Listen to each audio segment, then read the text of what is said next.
विदेश मंत्री doctor S Jaishankar ने शनिवार को अमेरिकी राष्ट्रपति डोनाल्ड ट्रंप के सारे भ्रम दूर करते हुए दो टूक कहा कि उन्होंने अमेरिका में जैसे राष्ट्रपति आज है वैसा उन्होंने कभी नहीं देखा, जो सार्वजनिक तरीके से विदेश नीति का निर्धारण और संचालन करता हो। Economic times world leaders forum में विदेश मंत्री डॉक्टर जयशंकर का जवाब राष्ट्रपति ट्रंप के बिजनेस सलाहकार पीटर नवारो के इस वक्तव्य के ठीक बाद आया, जब उन्होंने भारत पर आरोप लगाया कि वह रूस से जो कच्चा तेल खरीद रहा है वही कारण है रूस यूक्रेन के बीच जारी युद्ध का। इसलिए जब तक भारत रूस से कच्चा तेल खरीदकर उसे लाभ कमाने के लिए शोधित करके बेचता रहेगा, तब तक यूक्रेन के लोगों का खून बहता रहेगा।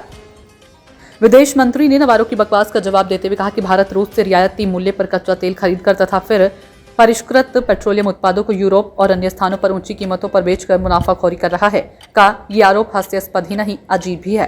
उन्होंने कहा कि यदि आपको भारत से तेल या परिष्कृत पेट्रोलियम पदार्थ खरीदने में कोई समस्या हो तो उसे ना खरीदे, कोई आपको मजबूर नहीं करता, लेकिन यूरोप खरीदता है, अमेरिका खरीदता है, इसलिए यदि आपको पसंद नहीं तो उसे ना खरीदे। सच तो यह है कि अमेरिका में जहां दोनों पार्टियों के नेता और अर्थशास्त्री ट्रंप की अज्ञानता पर यह कहकर सिर पीट रहे हैं कि ट्रंप ने भारत के साथ बनाए रिश्ते को बर्बाद कर दिया, निक्की हैली और बोल्टन की आलोचनाओं से तिल मिलाया नाटो कुछ भी कहे, सत्या तो यही है कि अब ट्रंप प्रशासन एक बार फिर शीत युद्ध की तैयारी में है। इस बार लगता है कि अमेरिका भारत के खिलाफ शीत युद्ध लड़ेगा।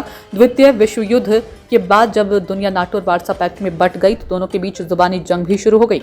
यही जुबानी जंग शीत युद्ध के नाम से जानी जाती है। लगभग 5 दशक तक जो शीत युद्ध चला वह लोकतांत्रिक देशों यानी नाटो और साम्यवादी देश यानी वार्सा पैक्ट के बीच सैद्धांतिक आधार पर छिड़ा था। लेकिन आज अमेरिका जिस तरह शीत युद्ध छेड़ने के लिए आमदा है वह विशुद्ध रूप से व्यापारिक दादागिरी का परिणाम है। भारत को बाजार का टोटा नहीं, इसलिए भारत अमेरिकी दादागिरी की परवाह भी नहीं करता। भारत की अर्थव्यवस्था तो पूरी तरह उपभोक्ता आधारित है। ट्रंप आज तक इस वास्तविकता को नहीं समझ पाए कि ये दुनिया देखते ही देखते बहुध्रुवीय हो गई। अमेरिकी राष्ट्रपति आज भी दुनिया को द्विध्रुवीय नहीं मान रहे हैं, तो इसमें उन देशों की कोई गलती नहीं है जिनसे ट्रंप भिड़ रहे हैं। बहरहाल अमेरिकी प्रशासन के कुछ लाल बुझक्कड़ सलाहकारों के पास अपने देश के ही सामरिक विशेषज्ञों और अर्थशास्त्रियों की आलोचनाओं का जवाब देना नहीं आ रहा है, तो भारत का कोई दोष नहीं। लेकिन ट्रंप विरोधी अमेरिकी विशेषज्ञों की ये बात तो 100% सही है कि अब यदि ट्रंप प्रशासन टैरिफ में छूट भी दे दे तो भी नई दिल्ली अमेरिकी प्रशासन पर कभी भी भरोसा नहीं करेगा, क्योंकि भारत अब अमेरिका के प्रति सतर्क हो गया है।